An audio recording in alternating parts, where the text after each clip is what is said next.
stage after breast cancer. HPV vaccination is the most effective primary preventive approach against the disease. However, secondary preventive measures, that is, routine screening and treatment of precancerous lesions, can prevent most cervical cancer cases. Once diagnosed, cervical cancer is one of the most successfully treatable forms of cancer in its early stages. However, women often reach the hospital when disease is in advanced stage, making it harder to treat. Some of the most common barriers to the uptake of cervical cancer screening in low and middle income countries include lack of infrastructure and trained personnel, lack of awareness, knowledge, need to visit the hospital healthcare setting, complexity of screening procedure, stigma associated, poverty, illiteracy, and lack of resources. Cytology based screening, which is pap smear, has been the mainstay of cervical cancer screening for decades. Histopathology is considered to be the gold standard. However, it has low sensitivity and is being replaced by primary HPV testing in most developed countries. In low middle income countries, visual inspection with acetic acid has been implemented in few national programs. But it also suffers from drawbacks like subjectivity, the need for training and retraining, high number of false positives, and is not suitable for the postmenopausal age group. The discovery and persistent infection with oncogenic types of human papilloma virus is the necessary cause of cervical cancer, led to the development of molecular testing, which is HPV DNA testing, and changed the global paradigm of cervical cancer screening. The World Health Organization and number of national and international organizations advocate for universal HPV-based screening in all resource situations. Countries like using VIA or cytology are advised to develop strategies to transition to HPV testing. It is as it is preferred that the screening test should be the point of care if possible, so that it can be integrated in a single visit approach for better compliance with treatment. Many countries have already transitioned from cytology based programs to HPV screening, while others are in the process of doing so. In view of a comprehensive screen and treat approach, and in considering that there is an urgent need to calculate HPV's severance and also escalate HPV's coverage and explore tests that either meet or exceed the performance and price points of current or existing HPV diagnostics, GCI BIRAC DBT has supported the review of validation of indigenous rapid point of care human papillomavirus tests for cervical cancer screening and elimination across India. The study employed internationally accepted criteria for evaluation of HPV detection. Uh, the study results analysis assessments were based on WHO International Agency for Research on Cancer, IARC, France. The criteria including the stringent WHO HPV test target product profiles, which we say WHO TPP benchmarks. Since the study's findings and trends are promising, it is critical to share them in order to accelerate the development and implementation of these diagnostics to help meet the demand for affordable and user-friendly POC HPV diagnostic kits for lower middle income countries, and this is an ongoing review. It is envisaged that widespread deployment of novel technology point of care platform established through this program will help close long-term or long-standing test access gaps for national programs. I congratulate Dr. Nirja Bhatla, the PI of this project, and her teams from AIMS, whole GCI DBT BIRAC team, Bill Gates Foundation, WHO IARC, ICMR institutions involved in in this study, diagnostic companies involved, namely Mall Biodiagnostics and MyLab Discovery Solutions, and all those who made this study successful. Thank you so much.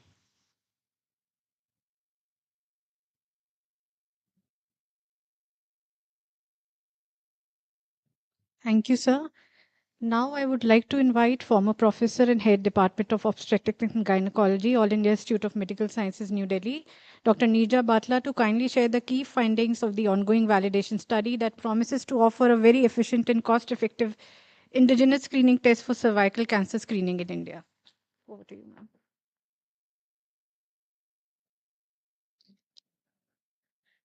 Thank you very much. Good morning and namaskar, and my respects to the esteemed and eminent dignitaries on the dais, the very eminent doctors, scientists, investigators, ladies and gentlemen, media friends, and representatives from MolBio and My Labs who are in the audience here today. It is indeed a very important and momentous day for us in terms of completing this study, which we started a year ago. And indeed, it is tinged with sadness on account of the developments that we have had. Can you share my slides, please? But in the interest of time, I'm going to try and go over it very quickly, and especially my task has been made much easier by the background which has been laid already by Dr. Jitinder Kumar. So this is a study which was coordinated from AIIMS New Delhi and 3 laboratories from AIIMS at the Laboratory Oncology, NICPR, and NIRRCH in Mumbai were involved. It was supported by Grand Challenges India and BIRAC, and it was done in collaboration with the International Research on Cancer, the WHO body at Lyon, France. And in this topic, I would go briefly on the magnitude of the problem, where we are with the current screening, why we must transition to HPV testing, why validated HPV tests, and the concept of this study, the study results, and the way forward. Now, we know that this is still a very huge public health problem, ranking 4th both in incidence and mortality globally, and clearly a disease of inequity because all the darkest colors in incidence on the left, in mortality on the right, are in the disadvantaged parts of the world, whereas all the ones with better resources have been able to do away with it. Oh, did I do something? So in India, we can see on the right where we are with the females, and cervix uteri has right now 17.7 per 100,000 women years is the incidence rate we are with. And if you see the pie on the right, you see that breast, cervix, and oral cavity together make up half the pie, which are all the 3 in the common cancers being screened.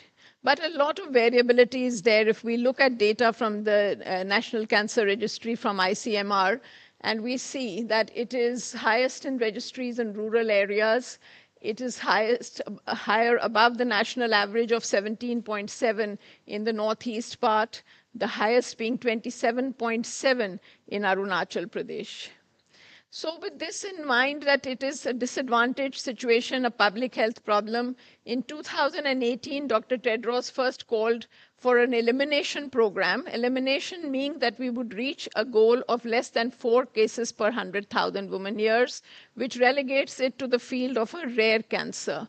And that was stated that by modeling, this was devised that 2030 is the year by which 90% of our girls should be vaccinated by age 15, 70% of women screened with an effective test at 35 and 45, which is actually right now only the HPV test, and 90% of women identified with disease should receive the treatment, otherwise it's no use knowing there's a lesion. This is the natural history, which we all know that it is common amongst the women and the men. A large number of them are going to clear it by themselves, but it will persist in up to 10% of them, and some of them are going to develop the high-grade CINN cancer. The cytology or pap smear can detect a particular range, as does the VIA, but the HPV has the largest detection range right from the time you get the infection to the time you get the cancer. All the 3 screening methods are at the present time considered valid. The HPV testing has been found to be the best, and therefore we suggest not stopping what is already there, but transitioning out of it when we can. So HPV DNA has the ability to be tested both by a self or a vaginal sample and by the provider. Our national program got a real impetus in 2016 when the Prime Minister gave 3 months' time, only 3 months to the ministry to come out with a real successful program, because it was a little bit lackadaisical by then. And lo and behold, in 3 months, the ministry actually did produce the operational framework, guidelines, etc. And training modules clearly specified the pathway for the VIA, which was really the only affordable test at that time. Pap smear could not be done for all the women. This also built in the single visit approach and gave the criteria for eligibility for cryotherapy, where it could be done at peripheral sites, and said that if they have these particular symptoms, examination findings, they should be referred. Also showed that the VIA really is not a good test for the postmenopausal, but if you can't do cytology, do what you can. But we have a lot of problems with this. Despite all the efforts and the political will, only half the districts have it. Even there, the oral is the highest rate, muh khol ke dikhao. Breast is number 2, just palpated, maybe well, maybe not, but palpated. But cervix with speculum requirements and all, seldom seen. And the linkages for referral which are needed when they are tested positive, the patient navigation systems, and they go to a center which is already burdened with curative, they don't get the preventive. And training and retraining is the key element of VIA. The QA needs intensification. A lot of system issues also, transfer of trained workers, etc. Then now we have a lot of devices. We have portable colposcopes, thermal ablators, etc.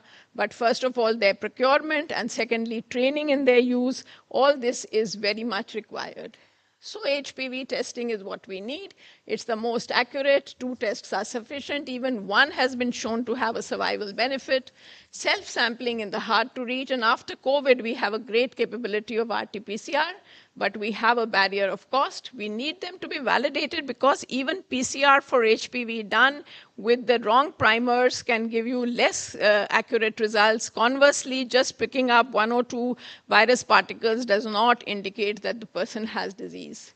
So the screen positive need to be triaged. If, say, 6 or 7% of the women come positive by the test, all of them don't have the disease. One of the easy methods is building in a partial genotyping for the most aggressive ones.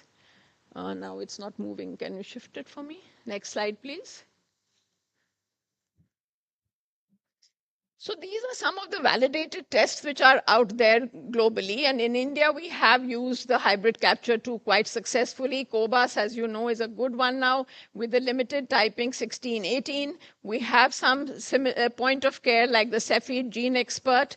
The full typing really is relegated to the research. But 1618 being the most aggressive, followed by 45 is what we mostly look at. Next slide. So this is what shows you why we focus on just some types as being most important. Starting from the top, just look at the first column and the last column only. This is the data, which is the latest one from IARC.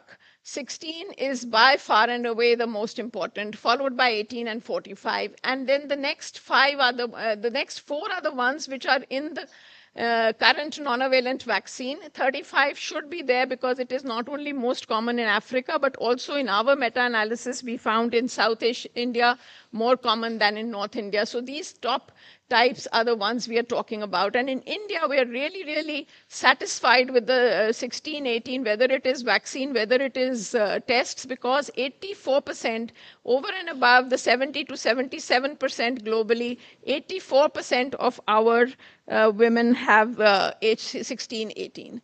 And point of care, Dr. Saab mentioned, is very important because it's been shown to have a higher incremental net monetary benefit, where loss to follow-up increases, reduces the number of clinic visits, and worthy of high investments if linkage to treatment can be assured for screen-positive women.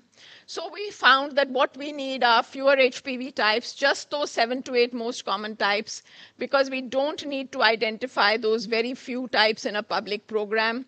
Identification of 16, 18 will help immediate action. Point of care will minimize loss to follow-up, and closed system tests will allow for people with minimal training to do the tests. And an expert group really developed this guidance. It included the national and international gynecologists, virologists, epidemiologists, and there were 3 companies who brought forth their products that fulfilled these requirements for validation.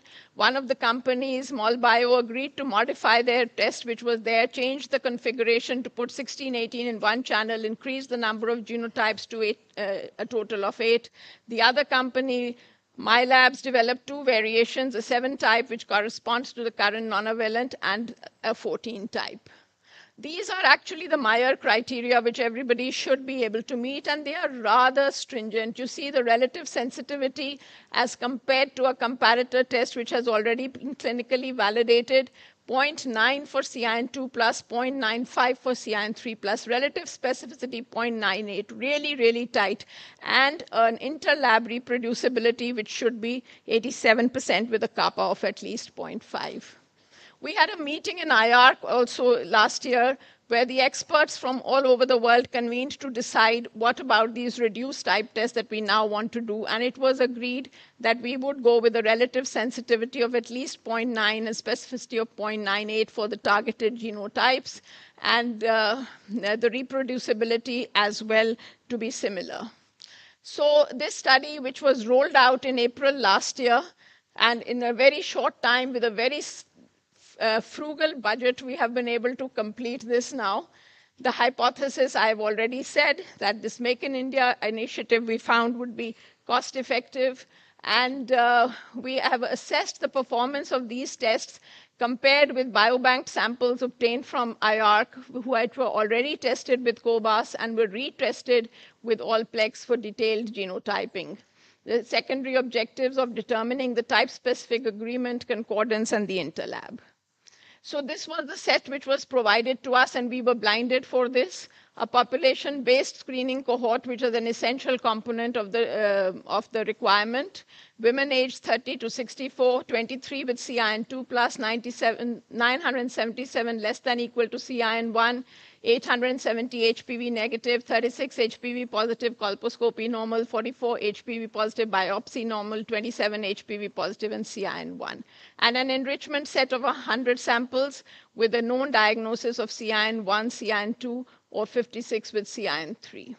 And then the calculations were done comparing these and finding out the exact situation with respect to the targeted genotypes. So this was the study schema. And the key features that the ethics approval was obtained by all, the study sites were blinded, tests were donated by the companies, but they had no role in study planning, design, nor were results shared with them. They're seeing them today. Technicians from each site received training and performed tests independently, and the results were uploaded daily on a real-time basis to a REDCap database.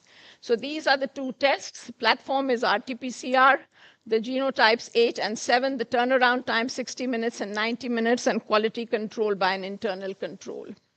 And if we look at the absolute sensitivity and specificity of PathoDetect and TrueNat, and then we have analyzed them with respect to Allplex, looking just at the 7 types in PathoDetect, just at the 8 types in Allplex, and at the all 14 types as well. And we can see that even with the fewer types, we still get an absolute test sensitivity. I'm not sure if I can use this pointer, of 80% with the TrueNat, 68% with the PathoDetect, and all, even compared to the 14 types. And we see the relative test sensitivity where the PathoDetect is meeting the relative test sensitivity. The TrueNat is not only meeting for the 8 types, but it is meeting even for the 14 types, the criteria which have been laid down by Mayo, which is just absolutely amazing.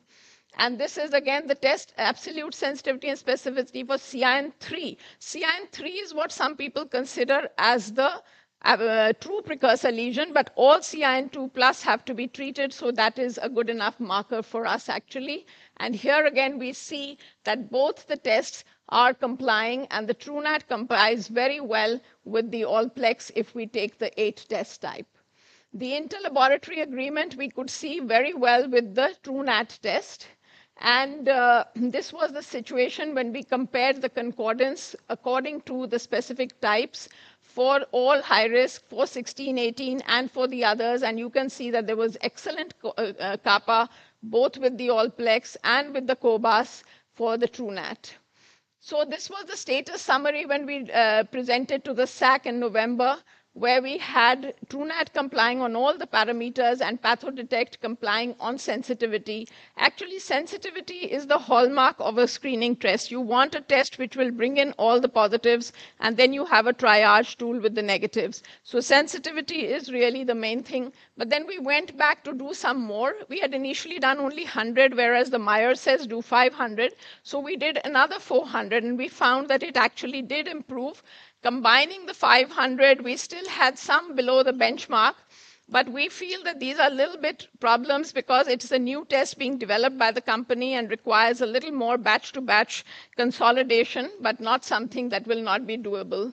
We also looked at using different cutoffs in which, whether if the company were to change their cutoff, we would have a better sort of an outcome. And indeed, the specificity did improve a little bit by changing the cutoff from the 37 to 35. So this was then finally what we had in terms of the relative test sensitivity and specificity for CIN3 or worse, where we found that it was complying indeed if we were to tweak it. And the interlab is the main parameter where it was a bit of a problem. So in conclusion, TrueNat and PathoDetect both complied with the international validation criteria and demonstrated better test performance than reported rates of cytology and VI screening. The use of these tests for primary HPV screening in the Indian setting will allow a balanced diagnostic accuracy and inbuilt triage that will allow a single visit approach and minimize unnecessary referral. Tests for their accuracy in self-collected samples will be a valuable next step. I would like to thank all the participating teams who have done great work, and most of them are in the audience with us. I have no words to thank Professor Vinod Paul, who has been mentor, philosopher, and guide to us. He is the one who has been constantly egging us, has taken more interest perhaps than us ourselves, if such a thing was possible. And he has been there in spite of his busy schedule, always had time to stop, ask, and help us in this. Our SAC and expert group members have had invaluable contributions in guiding us and helping us. And of course, the funding agencies without whom this work would never have been possible. The entire support from DBT, BIRAC, all the teams, the GCI, and from BMGF is greatly appreciated. Thank you so much for this.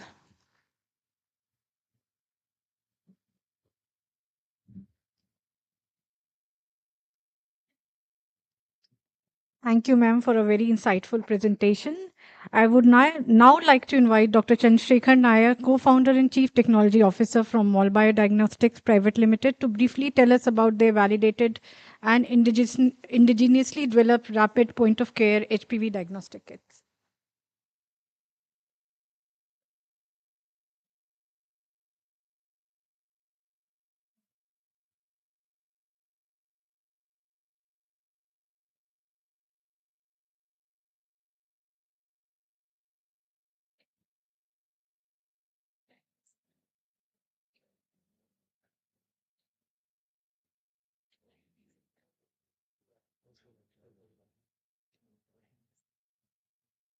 Honorable Minister, dignitaries on the podium and dignitaries in the audience, good afternoon. Just want to quickly run through what we have developed. This is the TrueNat platform, as many of you may know. It's a portable, random access, fully automated, multi-disease platform that runs 8 hours on a battery.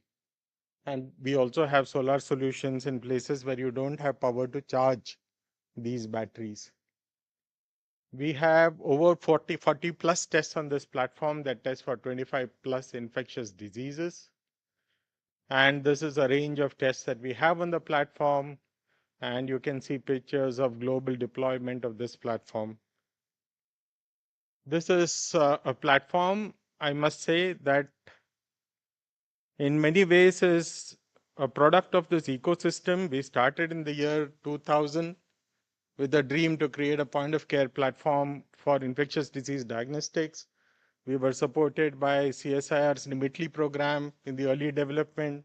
by DBT's BIPP for very early infectious disease diagnostic validations, by ICMR very extensively for tuberculosis detection and H1N1 detection.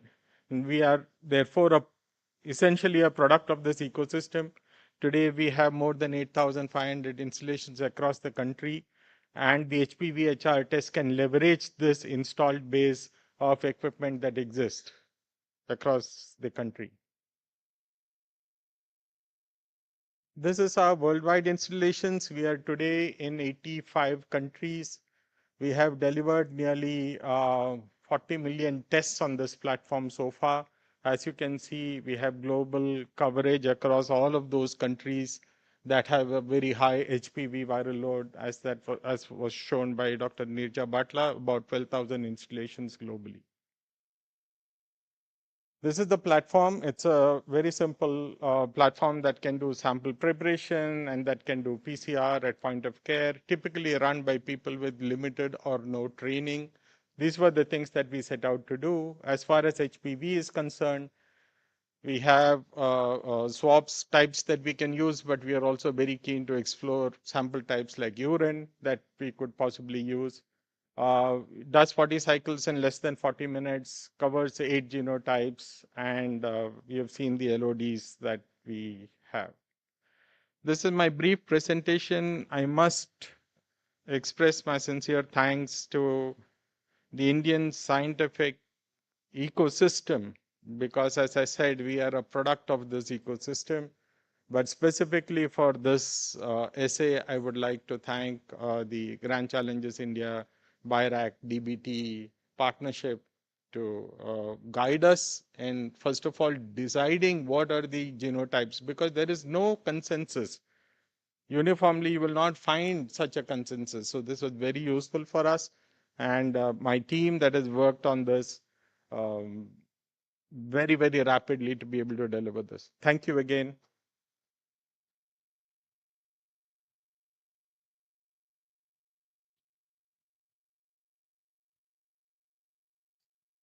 Thank you, Dr. Nair. I would now like to request Dr. Gautam, Director, MyLab Discovery Solutions team, to give a quick overview of the validated and indigenously developed rapid point-of-care RT-PCR-based HPV diagnostics from MyLab.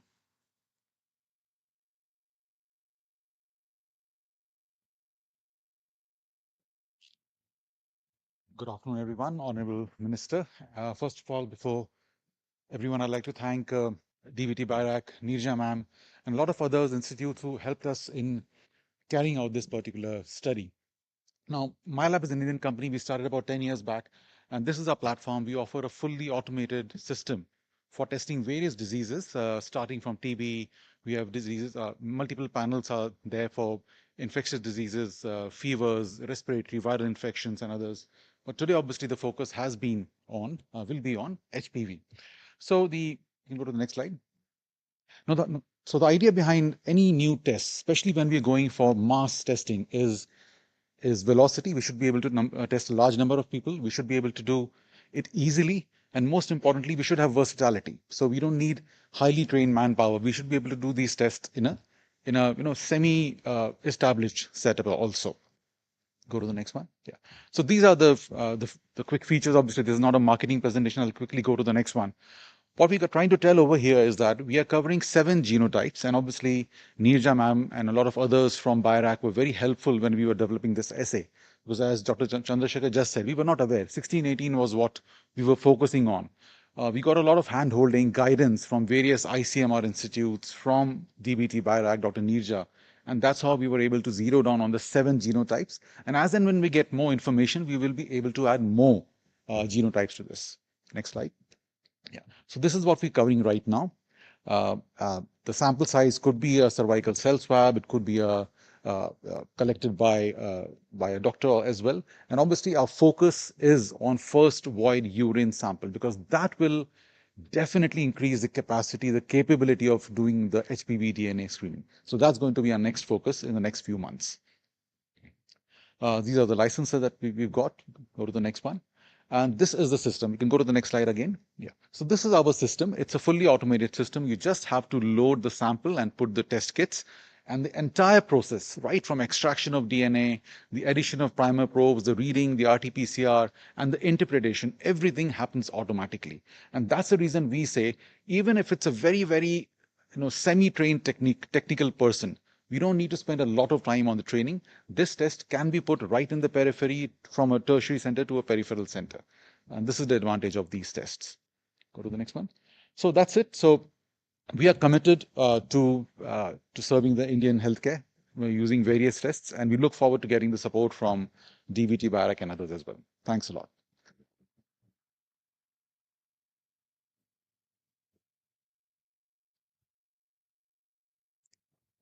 Thank you, MolBio and MyLab teams, for sharing the important feature of your respective kits, which will enable a very successful and economical cervical cancer screening in our country. As Grand Challenges India is a key partnership between Department of Biotechnology and Gates Foundation, we have received a pre-recorded message from Dr. Trevor Mundell, President Global Health Gates Foundation, as a powerful reminder for Grand Challenges India, BIRAC dedication to innovation and making a meaningful difference. Request the IT team to please play the message.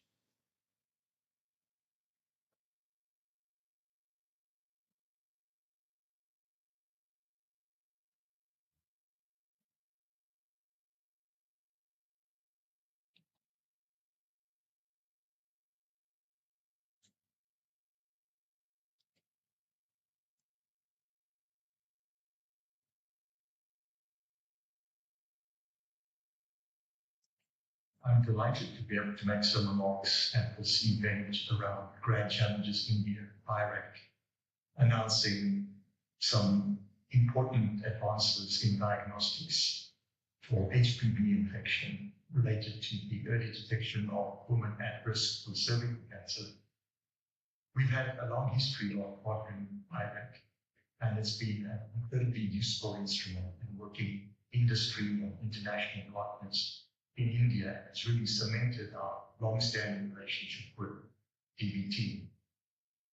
Cervical cancer, human papillomavirus infections are really an insidious evil. It's fortunate that we have a very good vaccine that can prevent it, but should that intervention and that prevention not be effective, we then get into the state of the development of decades of this increasing risk that many women may have in terms of developing cervical cancer. And what we've lacked to date has been an effective test. It's not that there have been no tests, there have been some, but they've been typically expensive and cumbersome to implement. So the fact that in this partnership with BIRAC, we now have molecular tests that meet all the criteria for being able to be easily deployed and being highly cost effective is really a great tribute to this partnership. So my congratulations to everybody involved, and we look forward to many more events such as this. Thank you. I'm delighted to be able to make some remarks at this event. With this, may I now invite Dr. Rajesh S. Gokhale, Director General BRICS, Secretary DBT, and Chairman BIRAC to speak about the impact of development in the HPV domain in India. Over to you.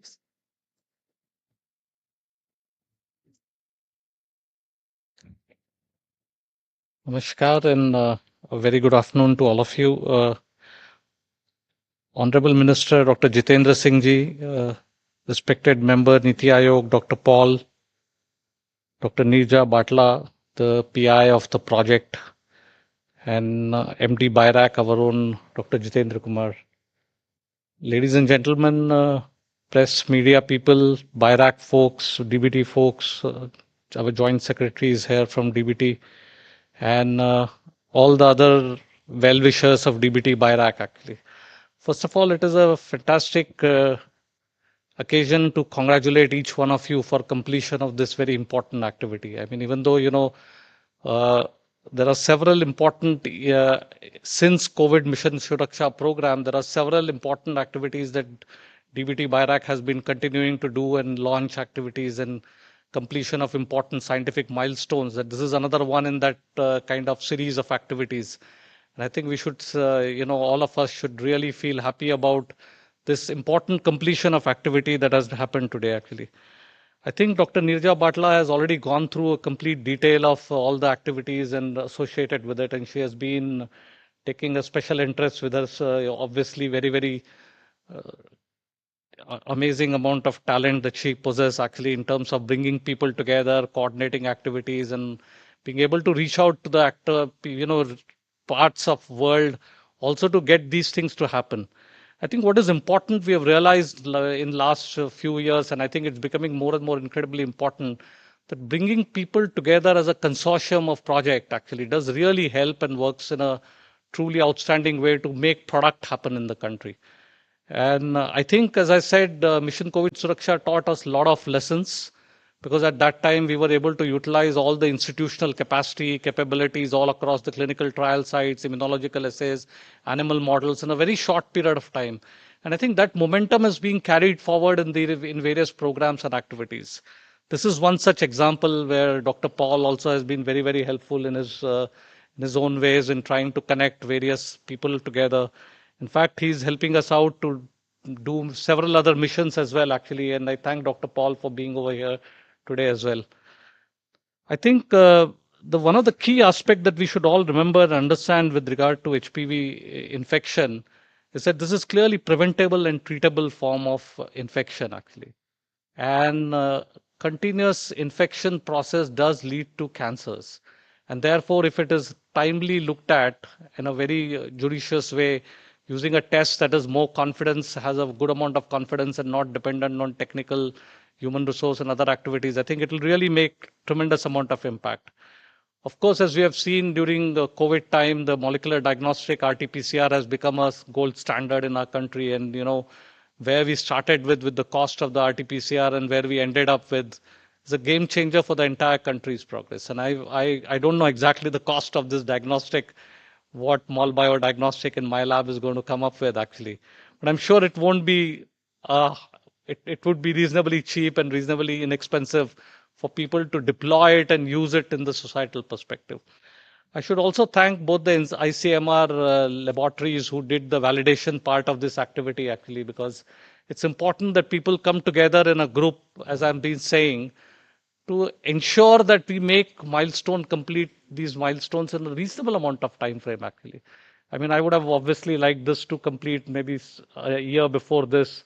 However, there are several challenges that you can imagine in terms of getting samplings from variety of resources, in terms of, having good controlled clinical data available such that that can be, validated. And also, development process by itself actually takes its time. But I think this is a wonderful opportunity and for all of us to kind of get together and say that these are the kind of important milestones that we are reaching. And I must say, Honorable Minister has been very, very kind and very promoting various coordination activities all across, not just ministries, but across various forums, companies, and people. Very constantly tells us to come together and ensure that we make some really significant. Thank you very much, sir, for taking time and coming for this very important meeting. I know there are lots of political activities going on around, and I think you need to part of it. I would again thank All India Institute of Medical Sciences, NICPR, NIRRCH for their inputs in various activities. Of course, my colleagues from BIRAC, I need to congratulate them actually, and the partnership with Grand Challenges is obviously has been very, very important in this overall HPV game actually. You can see a couple of years back, we announced the completion of HPV vaccination, and now it's already being rolled out in various places. And therefore, this is a very, very important milestone again that you have a good diagnostic available as well, actually. So moving from classical cytology to molecular diagnosis, obviously gives you enhanced sensitivity and specificity as nicely shown by Dr. Nirja. And therefore, it becomes a gold standard now of ensuring that we comply by this in a way such that it's actually rolled out in the population-based studies as well, actually. So I think overall, this is a wonderful occasion and of course, it shows our resilience in the past yesterday's activity, what has happened in the country. Actually, I think we need to be more resilient.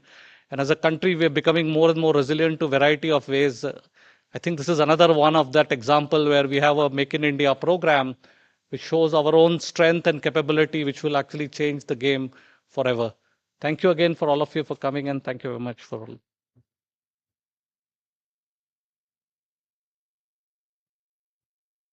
Thank you, sir, for your enlightening words. I would now like to invite Dr. Vinod Kumar Paul, member Niti Aayog, who was actually instrumental in the conception and development of this program. We request you, sir, to share your insightful comments. Thank you. Namaste.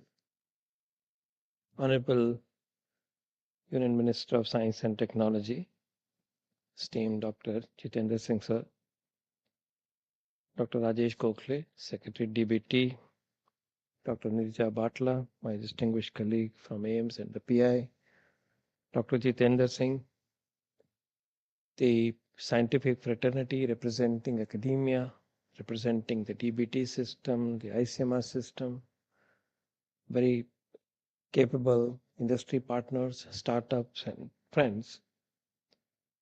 It's a somber day, but we're gathered here to witness achievement of a very important milestone for a very, very important priority in health for India. Cancer cervix is the second most lethal cancer in our nation. It's a disease of the poor in particular, and it has regional issues representing inequity, which was brought out in the presentation. And indeed, this cancer has no business to be there because we have, on the one hand, a vaccine, and on the other, a systematic approach to detect it early. And the rich people have both of them. They are instituting vaccination, and they are also instituting for their families, for their sisters, for their mothers, screening typically through pap smear. But this is really something that has not been available to the masses. Nonetheless, screening for cancer cervix has been a part of our national program for some time now. We're very proud to say that in order to do that kind of a screening for an illness of this nature, a formidable network of primary healthcare institutions, the Ayushman Arogya Mandirs, has been now put in place since 2018. 174,000 Ayushman Arogya Mandirs are available, are in place, in which one of the mandates is to screen for cancer cervix and breast and cancer, oral cancer. That system is available. On top of that, we have district hospitals, CSCs, medical college infrastructure, and of course, the private sector, which also has the potential to join hands. So on the one hand, a system has been created, a new health professional, namely the community health officer, typically a graduate nurse with training, has been put in place. And yet, the screening and therefore further action through public health approach has lagged behind. And the main reason, as you heard, has been that we don't have a great diagnostic, something which is highly scalable, something which is simple, something which is affordable, something that can be trained for in the trained to the providers at that level. And if that doesn't happen, the pathway doesn't get invoked. So this has been a pain for us, for the government, for all the stakeholders. And what we have seen today through this scientific review is the completion of a journey where a highly effective, highly sensitive, highly reliable, and highly accurate test is now potentially available to us. Made in India, आत्मनिर्भर भारत की छवि को भी बढ़ाता है और खुद ये effort से ये बन पे आया है, तो ये बहुत बड़ा एक माइलस्टोन है हमारी जर्नी में. This will be an inflection point. This will be a game changer milestone. My association with this effort started almost exactly 3 years ago when a meeting we took an informal meeting with the two of the industry partners out here, in NIV guest house and we said, can we not do it? You have done COVID-19 diagnostic and can we not rise to the occasion? And from that conversation, we reached out to BIRAC DBT, and I'm very proud of the association with BIRAC and DBT, the work that has been done by Dr. Shashindra Mukherjee in putting the dots together, particularly in the earlier stage, and the leadership of DBT, Secretary DBT and others, and eventually the entire coalition that was put together has been able to deliver this very important product to India and beyond. As Dr. Gokhale said, actually it's an interesting case study of how products, medical technologies, solutions can be created and delivered. Delivery part I'll come, but let's say created, made available. What do we have as ingredients? We have, first and foremost, this is a product where industry is critical. So we had the industry partners. So I like to applaud our industry partners because they have made it possible.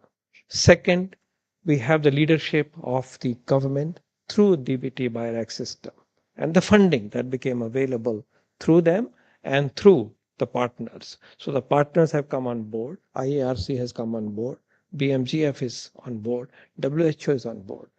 Then we have the scientific community representing academia, AIMS, representing ICMR, representing DBT and the lab. And then you can see that other stakeholders who were to support all this are also have been put together. As Dr. Gokhale said, a true example of how multiple partners come together, including international partners here, because they made our job easier. If we were to be getting the tissues from a large cohort from Indian patients from multiple centers, would have taken longer and would have been quite costly in its own way. So this is a story that is worth telling, but the credit above all goes to the investigators, to the scientific advisory community, to the statistical teams and the leadership, and all the scientists and the workers who really gave their very, very valuable time to deliver it. We hope the product will be affordable. We hope it will be a global product. But sir, I'd like to bring to your kind attention that the work continues and this is only one milestone. The next milestone is how do we take it to scale? We have the system, we have the diagnostic now, but how do we take to scale? So I call upon scientists here and beyond to now create a system as to how this is to be implemented on the ground using the primary healthcare system that I outlined a short while ago. How do we train?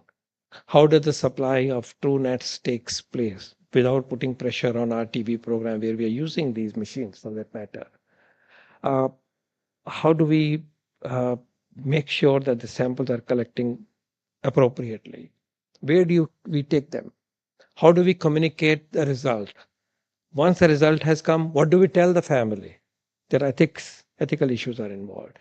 How do we close the loop with thermal ablation and or biopsy? And then how do we take this individual through the path of further treatment, should that treatment be required, through PMJ and so on? This is the work that is still to be done. It just cannot be unleashed today. So therefore, I expect and hope that a new set of players, scientists, some of them are common on this side as well as on the work that is still to be done, to come forward to mobilize an implementation research work so that we can demonstrate a model, a scalable model within the primary healthcare system of India for its earliest mainstreaming on a regular daily basis in near future in our country. So that task is to be done, and some of you are listening. Please, from today afternoon, start working on this, because without that, we have a product, but that's really not moving to people. It's like having the vaccine in some situations and some nations. They had the COVID-19 vaccine, but they could not vaccinate, could not convert into vaccination because the system is yet to be developed. We have the strands of the system, but we have to demonstrate that we will use a system and use a diagnostic to do so. We would like to know cost effectiveness.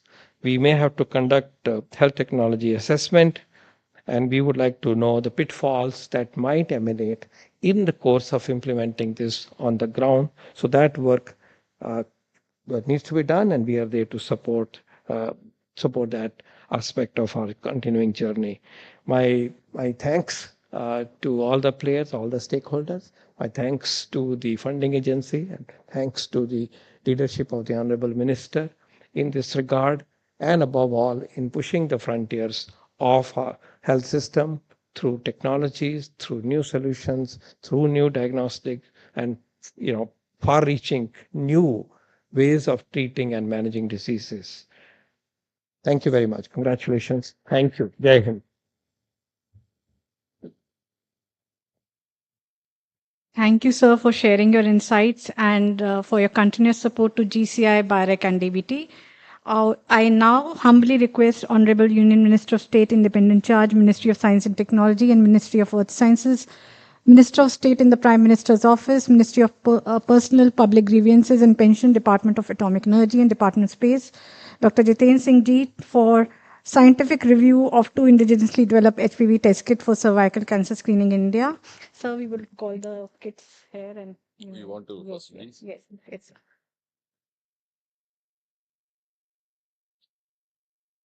I request all the dignitaries to join the Minister, sir, on the stage, and I would also like to invite Dr. Chandra Madhvi from Grand Challenge India to join us on the dais. I would also request company representatives from MolBio and MyLab, Dr. Chandrasekhar Nair, Dr. Gautam.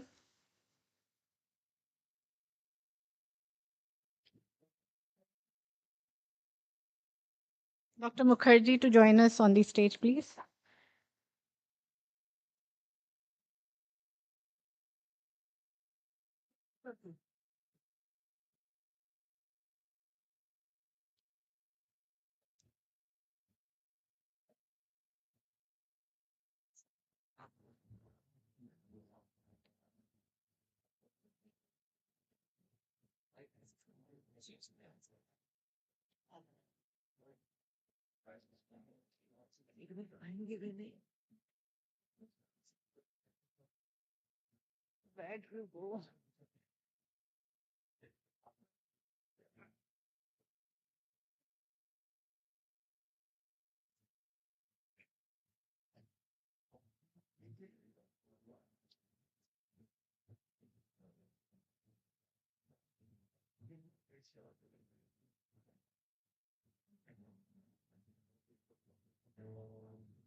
Cancer killing nearly 200 lives in India, and yet it is preventable.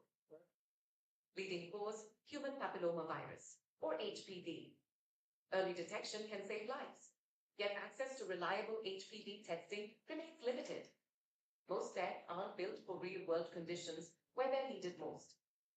India has already pioneered its own indigenous technology solution, the TrueNat platform, a WHO-endorsed, multi-disease, point-of-care PCR system, is trusted at over 10,000 sites across India and globally.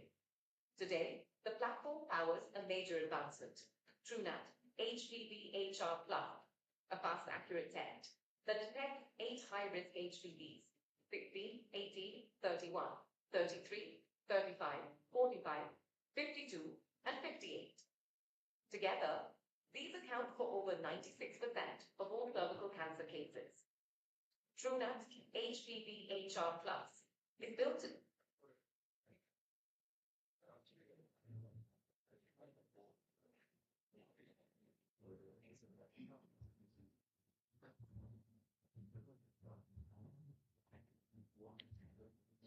Thank you, everyone. I would now request Honorable Minister, sir, Dr. Jiten Singh Ji, to kindly address the gathering, please.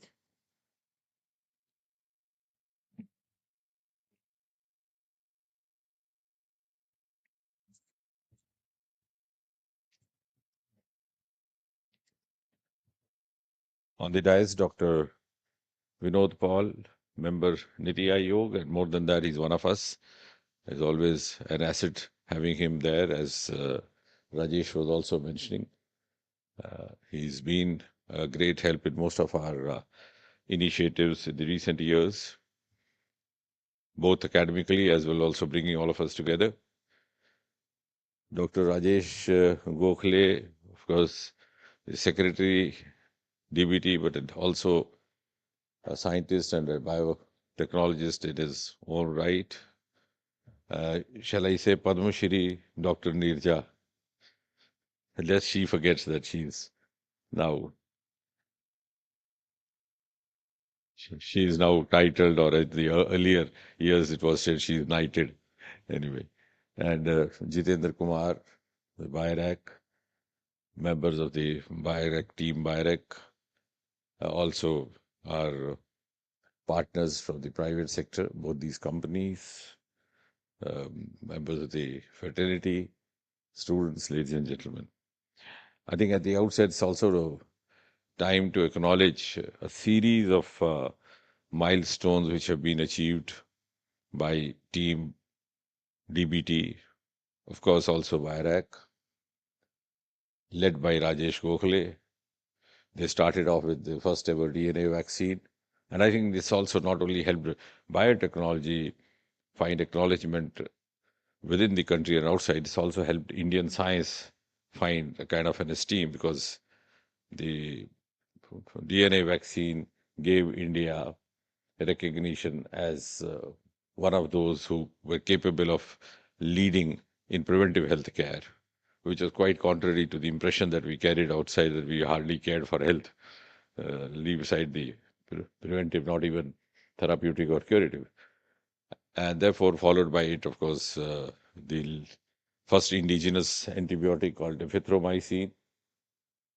That's also been very well taken up. Again, all these stories also have a huge component of the private participation, which of course is also the moral of the success story.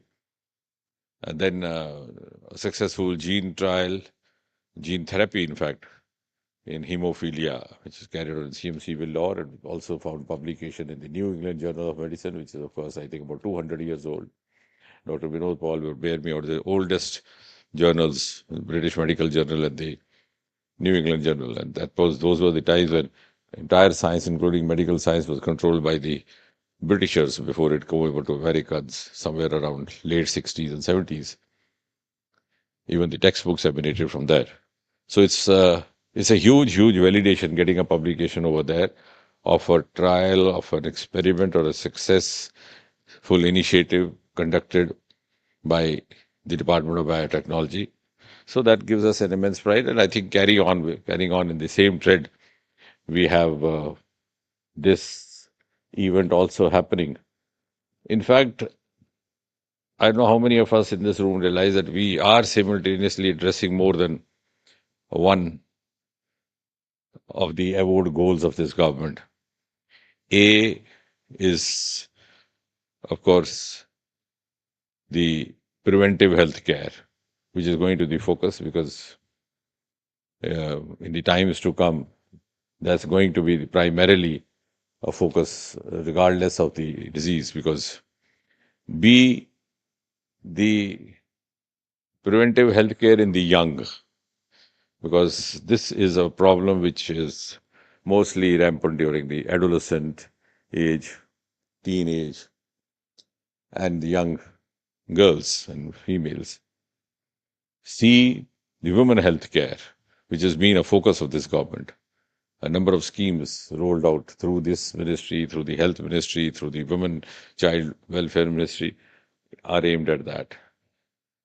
And fourth, of course, which is very close to my heart, is involvement of the private sector.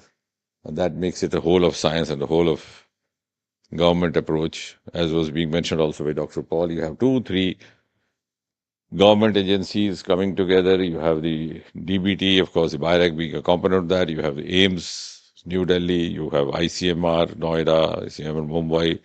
So all the government sectors coming together, then partnering with the private partners, both domestically and also outside.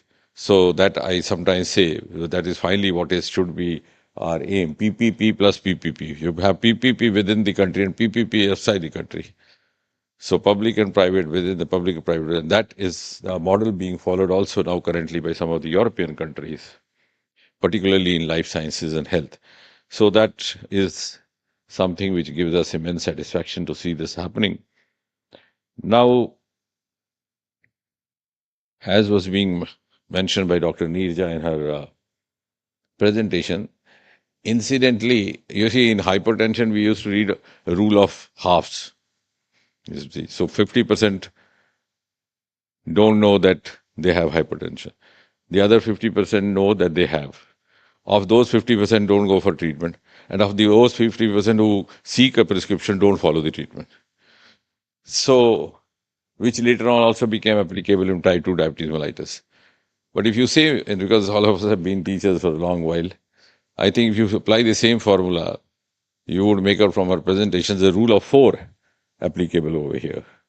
It's globally, the both morbidity is rank 4 and the mortality rank 4 in cervical cancer. So India has the dubious distinction of maintaining 4th position, both ways, in terms of prevalence as terms of dying. So we die also rank 4.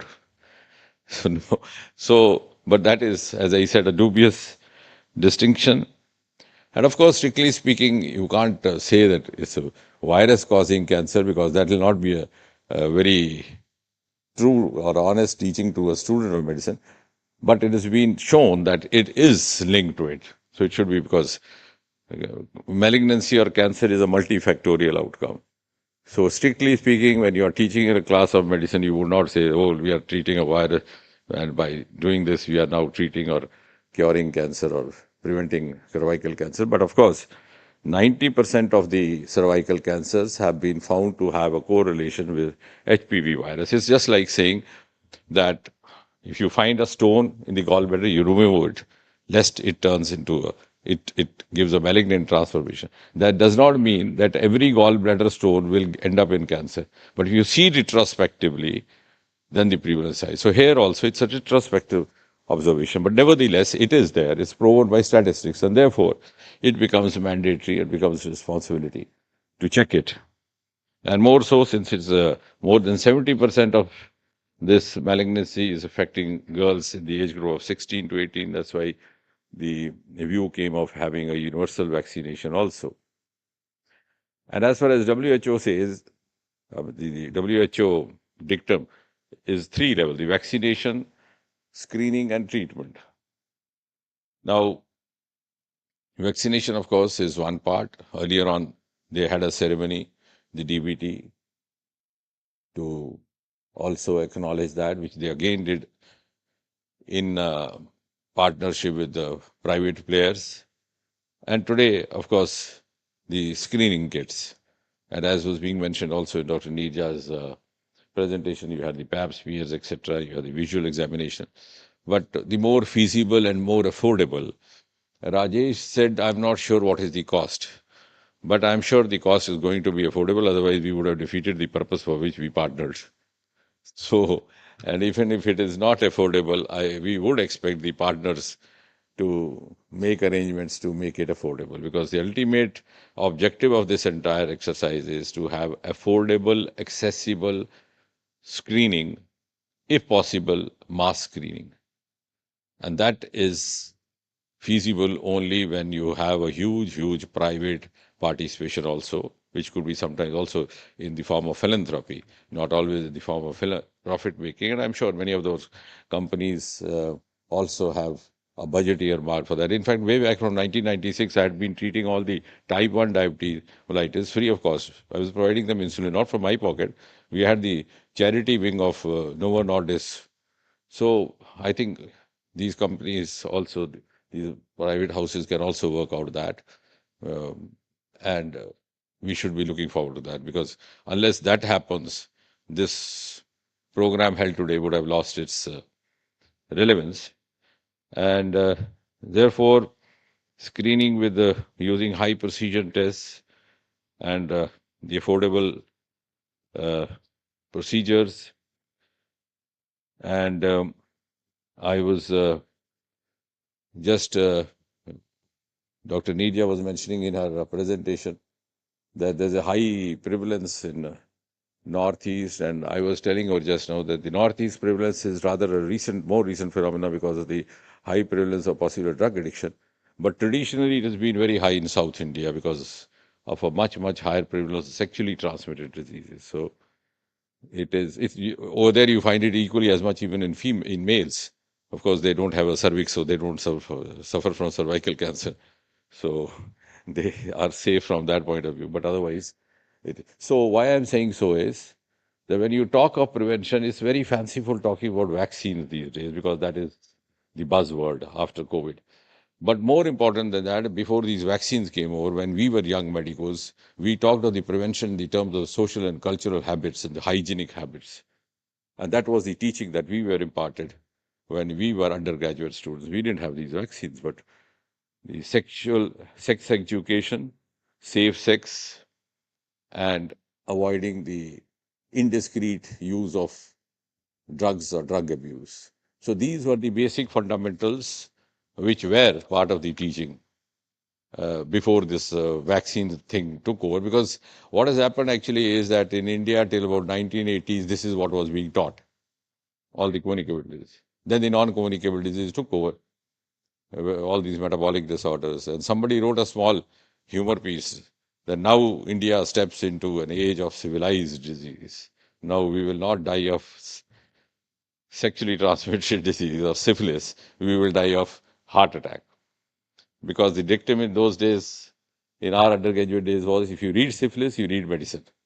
Because syphilis has a new tertiary part, secondary part. Dr. Paul belongs to that generation. And then, of course, that went away. And the dictum by the time you became postgraduates was if you read diabetes, you read medicine. Neuropathy, nephropathy, retinopathy, all the pathy, which was happening in syphilis earlier. You had neurosyphilis, you have cardio. That's good. So, but what is the irony today is that you have a combination of both, particularly after COVID and particularly after HIV in the West. Because in the West, in fact, many of the youngsters from UK came for tropical medicine posting at AIMS, where Dr. Paul has been, which of course I don't think is now the trend continuing. But there was an arrangement because they didn't have tropical. Now there was a resurgence of tuberculosis after HIV. And now even in India. So you have the luxury of choosing the disease. You can have communicable disease, you can have non-communicable disease. So no longer, I mean, in fancifully, towards the end of the 20th century, we started believing and also started emphasizing that in our teachings, that give less emphasis on typhoid, cholera, which were, the mortality disease in the first half of the century, and started giving more emphasis on these metabolic disorders, dyslipidemias, oils, which oil to eat, that became a fashion to discuss. But now it's both. So I think, and the last part, which I said we are addressing simultaneously more than one issues on the government priority is when Prime Minister keeps talking of Viksit Bharat 2047 and says that each and every citizen has to contribute. So here is a set of citizens, more than 70% of population below the age of 40. On the one hand, you have non-communicable diseases affecting the youngsters. Type 2 diabetes mellitus, which was earlier disease of fifth decade, fourth decade, is now happening in second, third decade.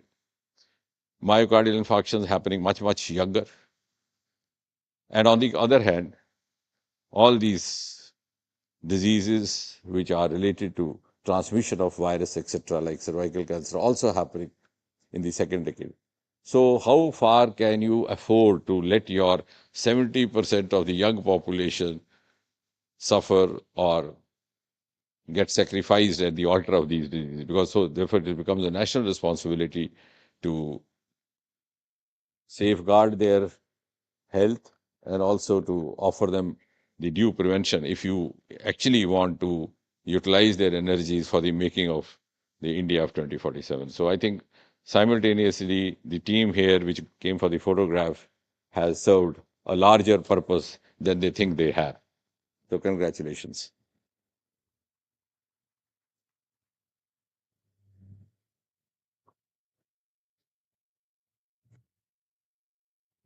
Thank you, sir, for your continuous guidance, support, and encouragement to Grand Challenges India, BIREC, and DBT.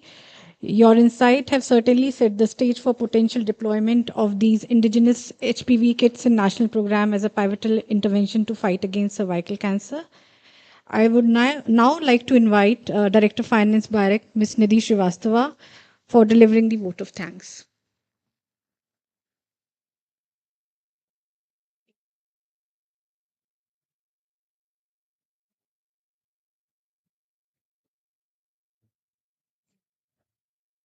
Good afternoon, everyone. Honorable Minister, esteemed dignitaries, respected colleagues, and dear guests.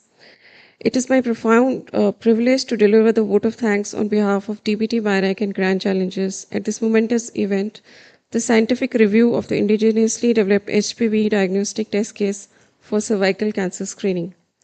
At the outset, I would like to express our deepest gratitude to Honorable Dr. Jitendra Singh, Union Minister of State Independent Charge, Ministry of Science and Technology and Ministry of Earth Sciences, and Minister of State in the Prime Minister's Office, Ministry of Personal, Public Grievances and Pensions, Department of Atomic Energy and Department of Space.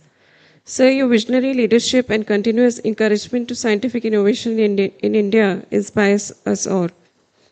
Our heartfelt thanks to Dr. V.K. Paul, Member Niti Ayog, for his guidance and commitment and collaboration in this initiative within a very short span of 3 years. As you rightly said, it is a story worth telling, though it is a somber day.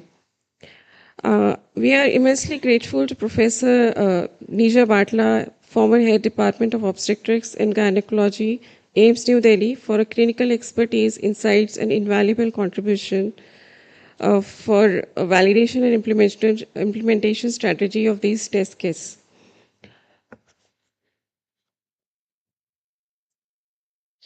To the team from AIMS, ICMR, NICPR Noida, led by Dr. Shalini Singh, and ICMR NIR CH Mumbai, led by Dr. Anishri Patil, WHO IARC as technical partner of this study, and team from Molbio and MyLab for their excellent work.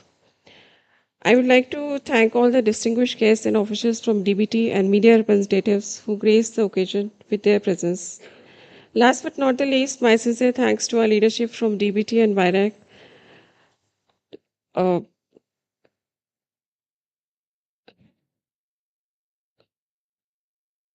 who graced this occasion with their presence, for guiding and motivating us, and my colleagues from BIRAC who handled the event throughout. A wide round of applause and thanks to all the participants who made the event a memorable one. Finally, I would like to thank all of you present here for making the time to be with us today and helping us make this event a grand success. Thank you, one and all. Thank you so much.